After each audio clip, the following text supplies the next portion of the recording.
Hi. Okay, so I was just getting through something and I got interrupted. So on that last one was part one. This is part two. Hopefully I'll be able to get through it all without being interrupted again. Um, Sorry about that. I was at the Dark Champions first, but yeah, just in that, it's you got a lot of stuff to do, and if you want to play a darker game, it's pretty much the go-to game. Yeah, of course, I can't talk about Dark Champions without explaining the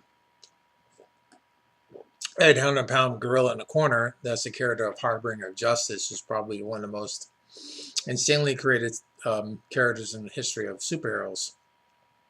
This guy basically, it's not a question of what skills he doesn't have, he has, but what he doesn't have. The guy is a monster. Um, he's basically the guy who can teleport guns into his hand. It's like he's basically he's an insane character. Apparently, he earned all that. He was Steve Long's personal character for a long time. But yeah, that was Harbinger of Justice, or the Blue Moon Killer, which I can probably get a picture. Actually, that's a picture. That's who he is. That's him on the front here, leaving on shooting people. That's the Harbinger of Justice. Which are basically uber powerful vigilante.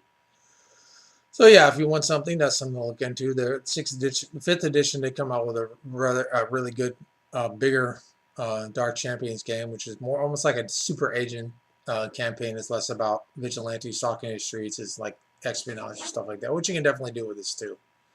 They also give like archetype characters like the fed up normal, the ex mercenary, or whatever different types of characters you can play. And I said this is like in this one you're gonna be playing a 250-point character, but he's gonna be low powered as regards to like if he's a brick, maybe he's more like a Bane level brick and not a Superman or Hulk level brick. Uh, so it's that kind of character. So moving right along. That is number 6, San Angelo, City of Heroes. Okay. Yeah, this long time about the time this was made, there was a series of there was an there was an independent comic called Astro City, which is pretty much a Silver Age type of setting, and it's one of the best. You want to check out some really good Silver Age type comics. It's really good. A guy named Kurt Busiek created it. He's really good at what he does. He's probably one of the best comic book writers of all time, and he basically recommended it. And it's basically a California city, a fictional city like Central City or Metropolis or Gotham. And it's basically it's had superheroes since the 40s, and it gives you a lot. It's a very detailed city. It gives you a lot of informational work, a lot of stuff to do. I picked things out of it and tried to run it a couple of times. That's not against the book at all. I myself prefer to use real world cities like New York or Miami or LA or something like that. I'm not really into fictitious Gotham, Central City, Seacoast City, or any of that kind of stuff. I just mainly prefer, modern, real life cities, but it is good, and you can take stuff out of it. They have a super team in the back called the Justice Foundation. It has some villains in there.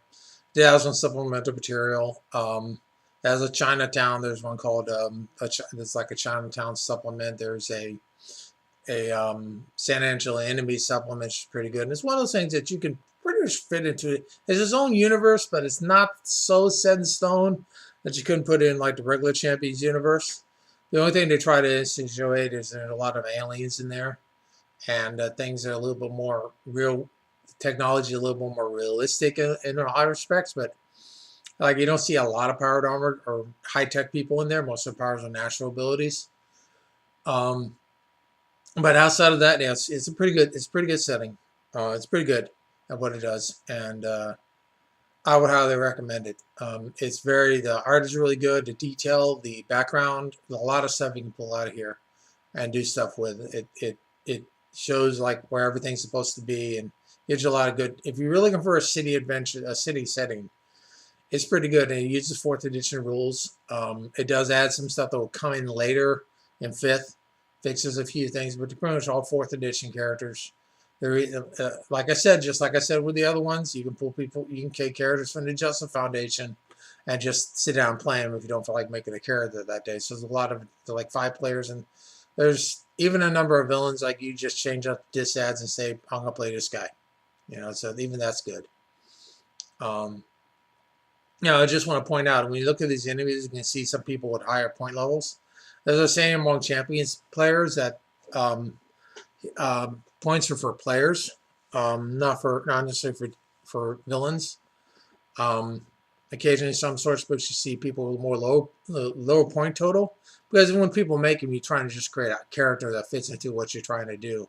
And liberating, you don't have to worry about points. Now, players have to, but remember, the NPC is just going to be there to challenge the players. They're not going to be consistently part of something unless you run a very different type of superhero game. Like Spider-Man fights a lot of villains, and maybe those villains have backstories, but you're you're reading Spider-Man, you're reading Superman, you're reading Batman. Those are the people that are involved in what's going on, not the other way around. So, but this has got some good stuff in there. The artwork is pretty decent. What I like about it is they have this little stuff where, like, sorry I'm late, you're never going to believe this. Yes, I know it's supposed to be there in the office by 9 a.m., but the time now, it's 10:30. I know, listen to me. When my bus got transported to another dimension, you can't dock my pay for that. Timothy Houston. Tony Houston, 23, office clerk. Good morning. Thanks for returning my call. I'm sure you'd keep in touch with you. I'm glad the foundation relieved my message. Anyway, I called on behalf of Major Martinez. He's really depressed with the handling the recent Amok incident, and he'd like to present you with a plaque on behalf of the city. We've tentatively scheduled a ceremony for 9 a.m. Thursday at the Sesquicat City Hall. Is that a good time for you? Oh, you have a day job, a secret identity? Well, do you think you can get the morning off without making a boss's speeches?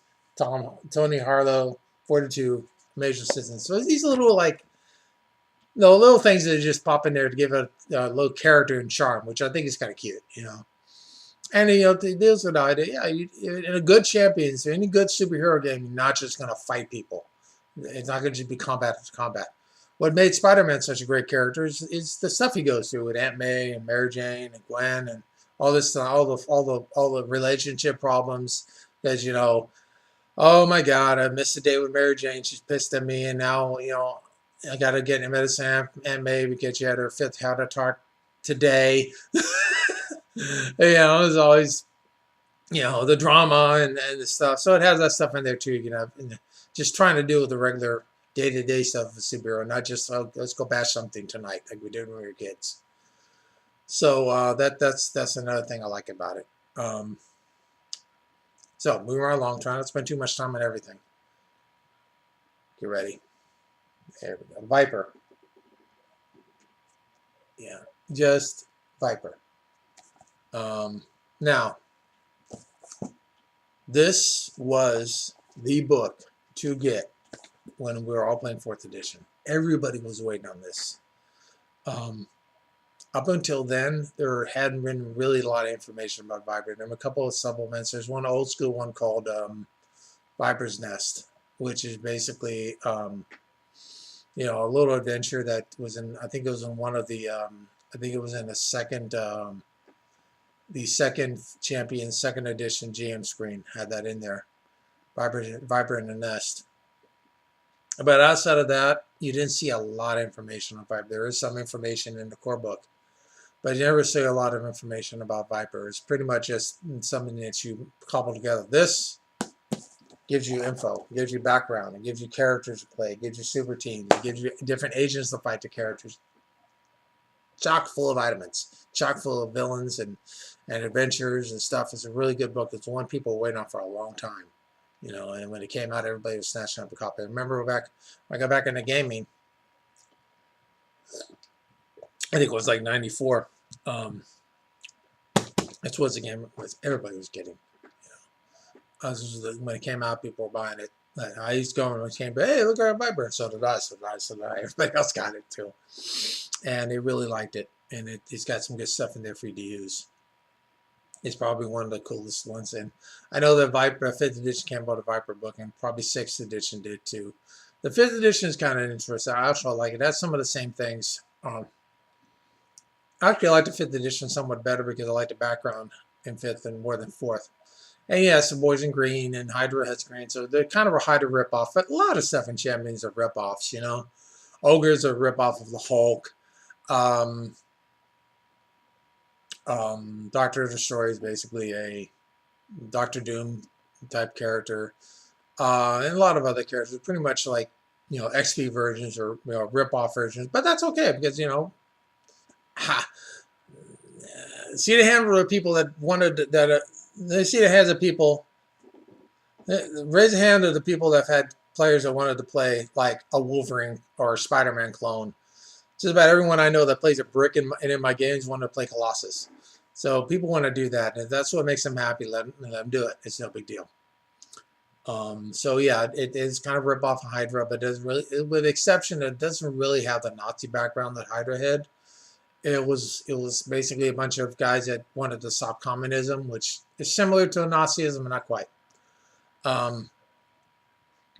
And so that's pretty much it. Viper is probably one of the best when we get a PDF of it. I did, even though I got mine, just so I got pages falling out of this one. This I have to say, used a lot back in the day, so it's falling apart. It has a lot of neat characters in there. It even has like a day in the life of the Viper and explain how Viper agents get recruited. Because people wonder, why are these guys doing this? They get beat up all the time. It turns out Viper take care of their agents. They basically tend to take people that join these organizations and do this stuff and you know, get them to join an organization, and they pretty much take care of their agents. I mean, if you get in prison, you'll say nothing, they usually get a lawyer to get you off. They got a lot of power, and you can play them as a major threat. I mean, not just a minor threat, or you can play them as like Cobra from G.I. Joe, but very incompetent, or you can really play them like they're really dangerous. They're really powerful and really dangerous. You might want to be careful, and you know, they're dangerous, and they're everywhere. That's a good one. It has some good information there, a good background. It's a good organization book. Okay, so get the next one. Yeah. This is Champions Universe.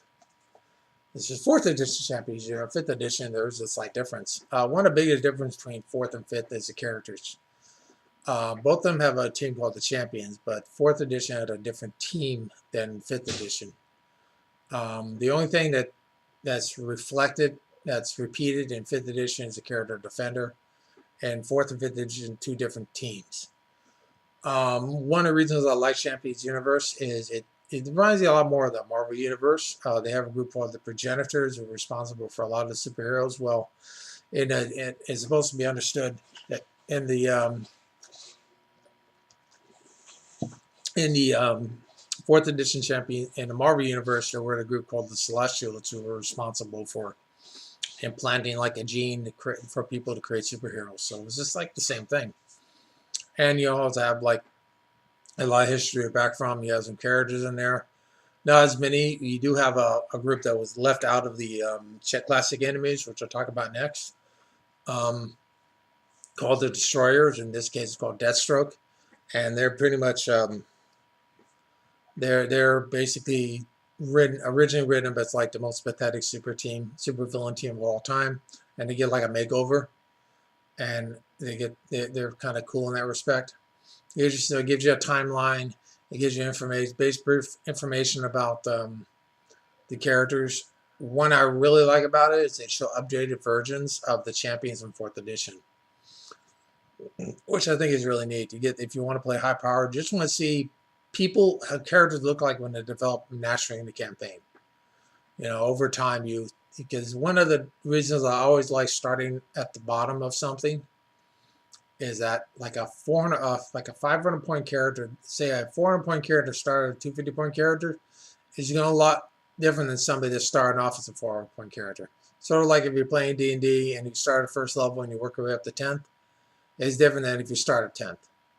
Because you don't have the choice, because you choose things along the way that you're going to do with your character. Maybe you decide, man, I really, really need to boost up my defenses because I keep getting my butt kicked, so I'm going to find a way to... My wife played a Valkyrie in a 4th edition called Isgard, and when she started out, she kissed her a lot. And not because she wasn't tough, she was a brick, but her protection was basically an armor with activation roll. So that you missed her activation roll, she took all the damage. So she got knocked out a lot. And eventually she managed to build up enough points and buy off a lot of stuff. So it gets you where you organically grew up your characters. This kind of shows how it's worked. You see Seeker as he develops against a lot better martial arts. You see Obsidian gaining a warrior's art type of defensive martial art that they can use they didn't have before. You see Defender add some more gadgets, more stuff to his armor, including a more offensive attack that he didn't have before. He's pretty much just a flying brick with some like bolo grenades who prefer to outsmart his opponents and really like having a direct attack. So you see some people develop and some people don't, but you see like the way it organically works. And there's a lot to work from. You just sit and read. It's really done well. So I really like Champions Universe. I did like the other one to fit, but this feels more like when I read the timeline and read the background, 4th edition feels like somebody's campaign. I feel like somebody's actually pulling something from the campaign notes, where the 5th edition Champions Universe felt like it was written well, professionally written, but didn't have that kind of, old school smell that somebody actually played the Sun Warrior, or somebody actually played one of these characters that eventually died or something, that was created for this campaign. It wasn't just made up. Well, it was all made up. It's an RPG. All of it's made up. But it was something that somebody actually did. And I think that's really cool to see something like that. Like I said, there's a lot of information. It has a little adventure in the back about agents from an anarchy world in which there are no major governments. And everything works on little fiefdoms and stuff, which is cool when you have the characters from that.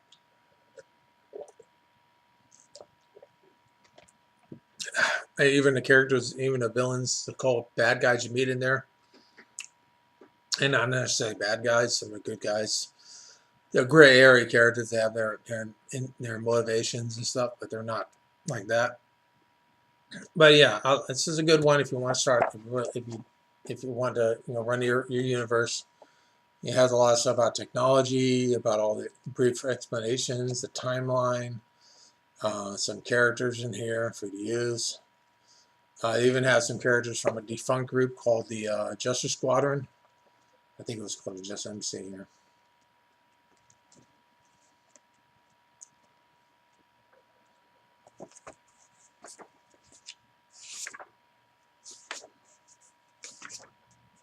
The Freedom Squad.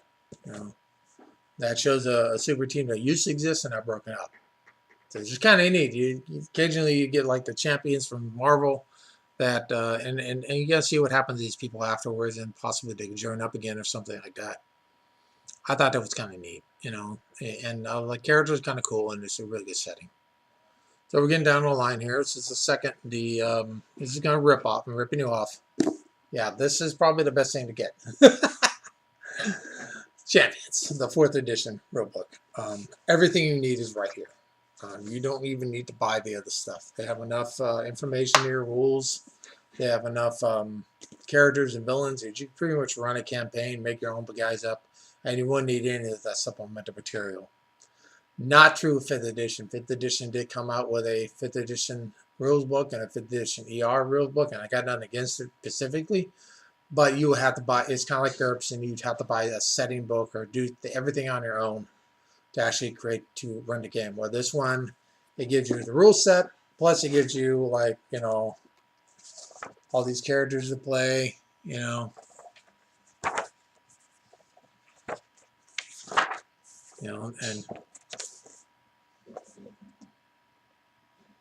characters like Obsidian and stuff that you can use, and it gives you like information about heroes. And like basically, there's an entire superhero source book inside this book, so it's probably one of the best written superhero RPGs. The best version, the one of champions that I pick up, and I am a big fan of everything being in one book. I like everything being in one book. I don't want to look up stuff.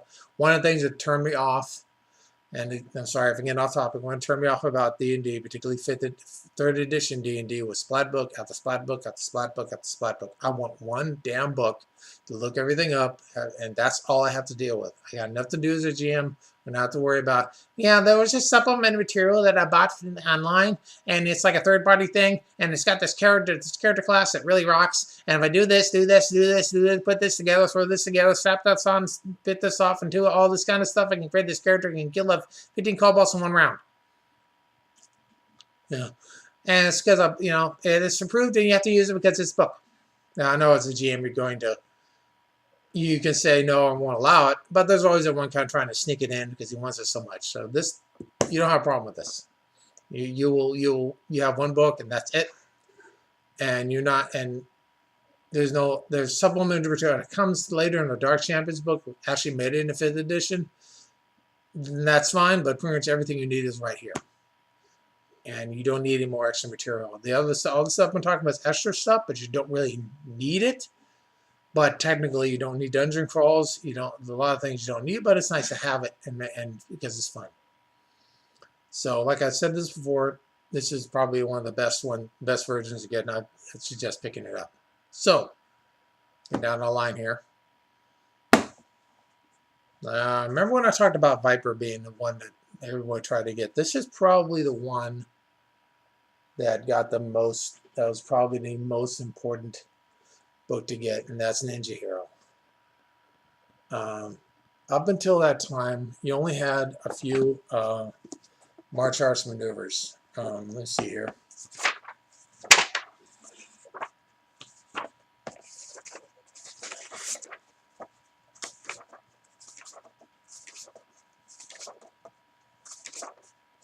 Yeah, I had defensive strike, martial strike, offensive strike, block, dodge, throw, derp strike, chokehold, killing strike, sacrifice throw, disarm, grab, and escape. And that's fine. That's a lot of them. You can do a lot with it. Ninja Hero has a lot more. Also, the core book only has about a few martial arts styles. Ninja Hero has a whole lot more. They even have some fun ones. Like I actually like some of the fun ones they have in here. They actually have a football. It actually has a football martial art. Isn't that cool? Blocking, blind tackle, they have and some other stuff in here. And it has if you want more to choose from. They have a lot of stuff here to choose from, which makes it kind of interesting. I'll have a picture here of a musket. They have a picture here of a musketeer squaring off against a samurai. I think that's kind of neat. I'd love to see that someday. They have ninja super cards. They have a lot more information there. It also, instead of just and in addition just having the martial arts styles and the more maneuvers you can play with, it also even has a source book in the back. They have different types of campaigns you can play. So if you want to, you can play if you want to play Shopsaki, Saturday afternoon cartoon, Saturday afternoon Kung Fu classic. They'll watch it with your kids. You can do that. You want a more grittier, you can do that. You want feudal Japan kind of thing, you can do that. They have all the weapons. They have a lot of weapons you can use, the katanas and nunchucks and butterfly swords and all that kind of stuff. It has some characters in the back of different types. You have you even have you have a they have everything from a ninja style, standard martial arts ninja type of adventure, a heroic level martial arts tournament kind of thing. They even have a superhero martial arts game adventure in there. So they have a lot of stuff, and they have it all in about 175 pages. All that, so that gives you a lot of information. Not a ton of information, but enough that you can actually work with stuff and try some things. And so it makes a pretty neat adventure. And yeah, back in the day, everybody was told, yeah, pick up a copy of Ninja Hero. Go on. Yeah, this is back before we could get a lot of things online, and it was pretty much its infancy. So you went looking for gaming stores that had them, or you find somebody that you can order them from your game store. And this is what pretty much everybody's trying to get a hold of that thing, so they can make their characters have better martial arts. So this is pretty good. If you're going to do it, you can get PDF. You have to do it. You probably don't need to do it as much today as before. The martial arts rules haven't changed. Like I said, one of the great things about Hero System is you don't have to change a lot. It's pretty much it's pretty much the same game. It hasn't changed much. 6th edition changed it by decoupling a lot of things. So now instead of having primary and secondary characteristics, you have to pay for everything. But outside of that, like the martial arts rules haven't changed. You can take a 5th edition or 6th edition martial arts book and have the same thing with Ninja Heroes. I just like this because in 5th edition you had a Ninja Hero. It's basically a campaign setting type book, and then you had the Ultimate Martial Artist have martial art. This has basically both of them in one book. It's a little bit more affordable, and it's I like the writing and everything in it. It's a pretty cool book. So here comes the last one. I want to point out I didn't come up with the bad ones. I don't really have any bad modules. Probably the worstest one I know was the one known as what was it called? The Rock Band, Roadkill. Roadkill's the only good thing about Roadkill is the maps. It's pretty much a dumb adventure. I do own it, and I've read it through, and it basically doesn't make any sense. You basically have this heavy metal rock band that's rich and famous and decide to become villains so they can be rich and famous. So you're already rich and famous. Would you break the laws and be more rich and famous? Right? I don't know.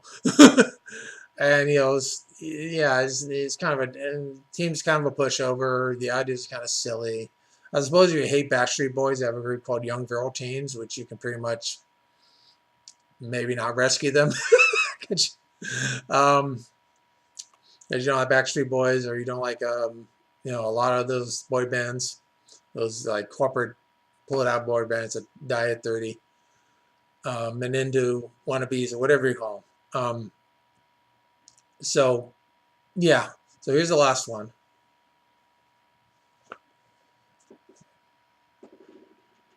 Here we go.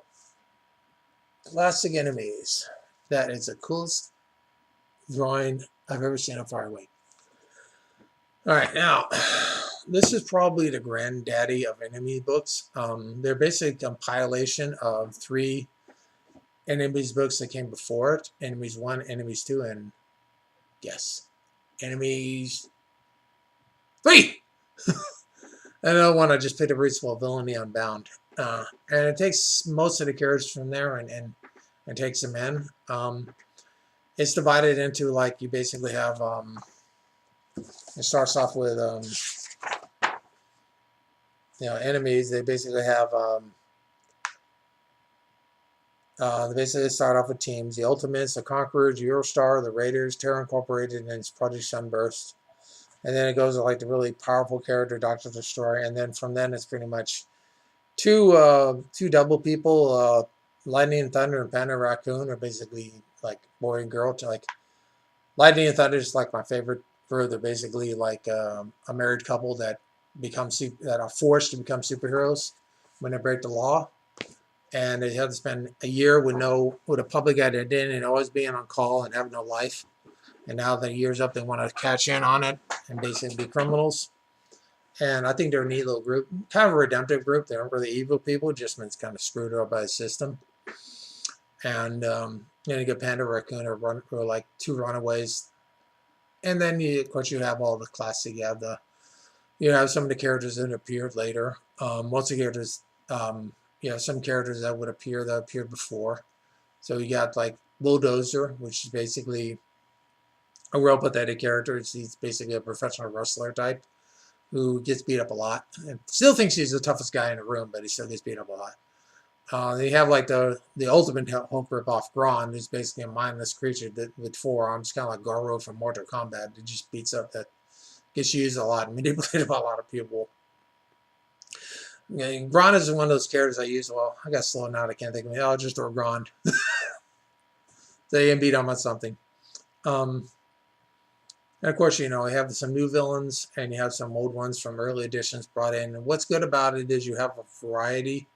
You have like people like Dark Seraph, who's this guy who basically sacrificed everyone to Satan, got satanic powers and stuff, and he wants to destroy everything. And then you have characters just in it for the money that are just like criminals.